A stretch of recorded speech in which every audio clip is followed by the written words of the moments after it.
শেষ পর্যন্ত আমি টমেটো তুলে ফেললাম, আমার এই বালতি দিয়ে হচ্ছে না। তারপর এই কিছুগুলা বাসা থেকে নিছি, এখানে জমিনের মাঝখানে কিছুগুলো আমি এখান থেকে নিছি। আরও অনেক টমেটো আছে, সেই জন্য দেখেন এগুলা কিছু পাকছে কিছু পাকে নাই, এগুলো আমি লটকাই দিব, লটকাই দিব।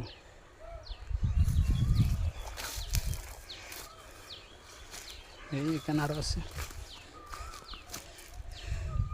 দেখতে পাচ্ছেন। এই এখন ভেন্ডি লাগাবো এই জায়গায়। ওকে